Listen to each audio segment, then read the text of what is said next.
Hello, welcome to Old Nerd Reads Marvel Comics in Order, episode 98. This time I read Unknown Worlds of Science Fiction, number 1. This is from late 1975. I've recently gotten into the comic magazines. It started with Epic Magazine. I got that entire run. After that, I got like Eclipse Magazine. Eclipse Comics put out a magazine similar to Epic about the same time. Savage Sword of Conan, of course, and several others that I never paid any attention to them really. They were always kind of intriguing to me, but they were a little harder to find. So I never really got into them until just a few years ago. And when I was doing this video series, reading my Marvel Comics in Order, I came across this in like bullpen bulletins or maybe as an ad in a comic. I can't remember now. And I was reminded of it. I knew it existed, but hadn't really thought too much about it. And for some reason, while I was doing this video series and this came back on my radar, and of course, a lot of it has to do with my recent newfound love of these magazines, these comic magazines. So I just went ahead, got on eBay and bought the whole set. And there's I think 7 issues plus 1 special issue, I think. And it runs throughout like 1976, maybe into 1977. I'm not sure. It's bi-monthly. This one came out the end of 1975. And I think it sounds like Roy Thomas is behind this. Look at this great frontispiece. That's Esteban Maroto. I think is he from the Philippines? There was a bunch of artists back in the 70s from the Philippines, and I can't remember if Esteban Maroto was one of them. He could be. It's just a great picture. 2-headed snake dragon being ridden by 2 warriors. Spaceship. It's really cool. But I believe this magazine is kind of Roy Thomas's brainchild, because we kicked this off with an editorial by Roy Thomas. And he basically, he talks about his love for the old pulp science fiction magazines and fantasy magazines. And he was really into it, like not just reading those magazines, but like communicating with some of the people behind them, getting to know them, and doing a little writing himself, of course. So I feel like this is mostly his brainchild. And it, as you can see in this one, they do kind of a framework thing, kind of like the old horror comics from this time, from DC, where you'd have, well, not necessarily from DC, but they did the same thing, but like the Crypt Keeper in Tales from the Crypt, like he introduces the stories, and they do that in this issue with the framework of a famous science fiction book and concept by Bob Shaw. And the concept is called Slow Glass. And it just starts off with a couple going into an antique shop, of course, because that's what you do in these things. It's usually an antique dealer that's kind of like the Crypt Keeper person. But they're advertising this Slow Glass, which was in a novel by Bob Shaw, I guess, back in the late 60s or early 70s. I can't remember now. But basically what this Slow Glass does is it's just like a moving photo. You can leave Slow Glass in an area. You leave it in one spot, and it will basically record all the events into itself and then replay. And Slow Glass is measured by its thickness. The thickness of the Slow Glass is directly proportional to its runtime. If a piece of Slow Glass is X millimeters long, then it can record X amount of time and play it back. and that's what it does. And I was like, it's kind of a, it is a cool idea, and maybe it's just me, 50 years after the fact that this was written, or 60 years, and the technology we have today, it just doesn't seem like that crazy cool of a concept that you make it the framework for your magazine, the first issue of your magazine. But maybe back then it was really cool. I don't know. But we've got the Day of the Triffids in here, which is an adaptation from the book, the novel Day of the Triffids, or maybe it's a serialized story in one of the old pulps. I'm not sure, but the original author was John Wyndham. And we have Ross Andru of Amazing Spider-Man fame doing the art, and it's pretty good. Jerry Conway, also Amazing Spider-Man writer. So these guys are used to working together on Amazing Spider-Man, and they're doing this. Pretty cool. Great artwork, I thought. What was the Day of the Triffids was about plants that take people over. I forget what the deal is. Yeah, this is a Triffid right here. I remember the movie. I watched it a long time ago. It was on TV. But this is going to be serialized, so it's pretty long. It's 20 pages long, but it's continued next issue. Here we've got an ad for the Planet of the Apes magazine. That might be something in my future if I ever come across a deal to get the whole run.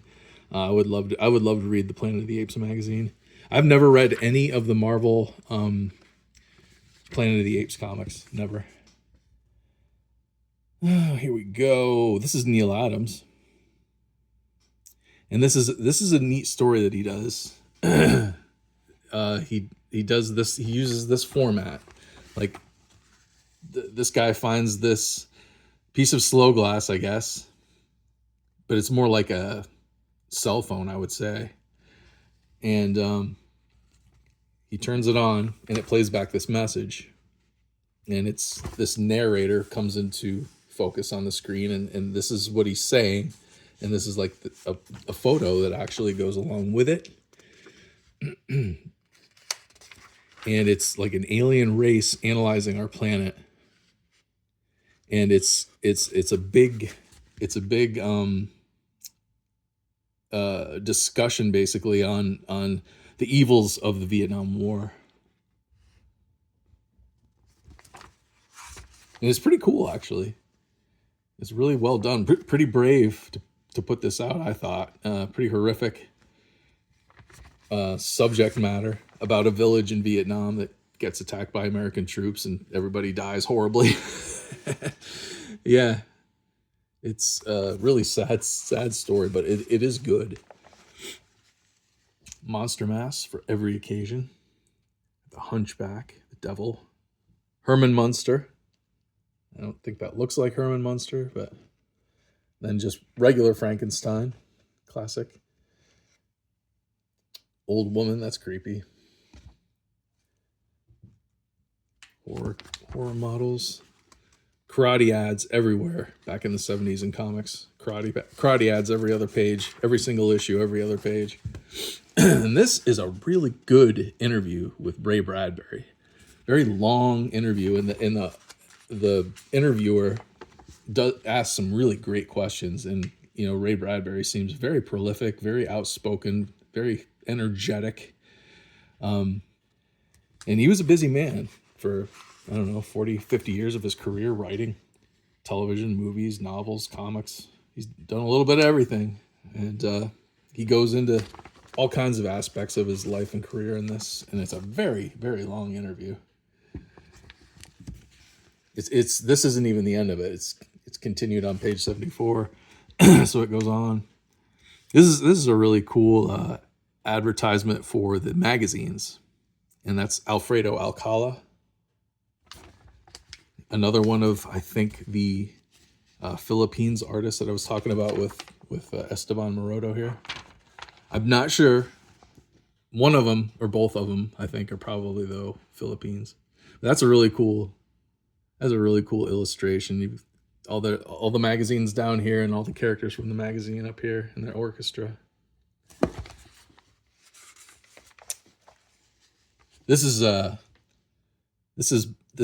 Frank Brunner story and art, and this is a parody. It's a parody of Flash Gordon with a little bit of Star Trek mixed in at the end, with some racy art. You even get a little bit of Star Trek at the end. It's a silly story, but it was amusing. This must be, oh yeah, these more models. Planet of the Apes and Classic Monsters. Werewolf does not look scary, but when I was younger, he was scary. Nowadays, after modern werewolf movies, he no longer really looks scary though. Savage World. This is an older, this is a reprint. This is Wally Wood and Al Williamson. So this is really cool. Just a basic sci-fi adventure. Nuclear explosion leads to a hole in the earth and we discover an underground civilization. And yeah, just, good old classic men's adventure story. Swashbuckling heroism and damsels in distress, and a little bit of a lesson at the end. That man is the monster, of course. Big surprise, right? What are these, posters? I don't even know. Toys, Mego toys. I had the Spider-Man Mego. I think I had the Hulk too. Now we get a second interview, and this is with artist Kelly Freas. I had never heard of him, but apparently he did this cover. They hired him to do the cover for issue number 1. Did a big interview with him about his career. And he did a lot of analog science fiction, DAW book covers. There's more analog covers. He did a lot of that for years and years and years. One of the biggest names, won awards for it. Here's yet another story. This one by Mike Kaluta.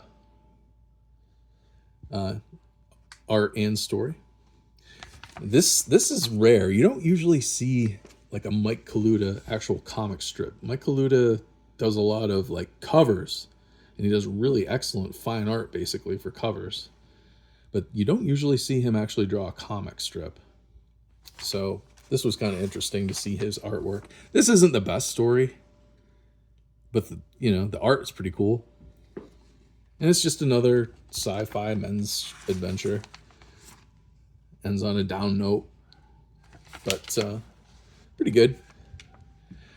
And then we get the last story, the end of the framework, this Slow Glass story. About a couple that goes to buy Slow Glass, and the guy that is selling it is kind of living in the past.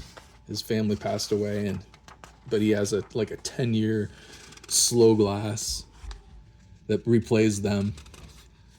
So it's kind of living a lie kind of thing. But here's the continuation of the interviews. Like here's the Ray Bradbury one, went on a long time. Really good in-depth Ray Bradbury interview. Put on some muscle, bro. Girls love it. Here's the continuation of the Freas interview about cover art. Here's a little blurb for the next issue.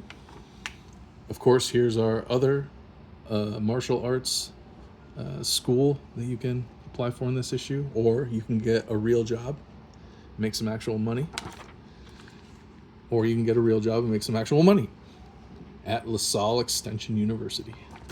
So that's Unknown Worlds of Science Fiction number 1. What do you think? I love it. It's great. I can't wait to read the rest of them.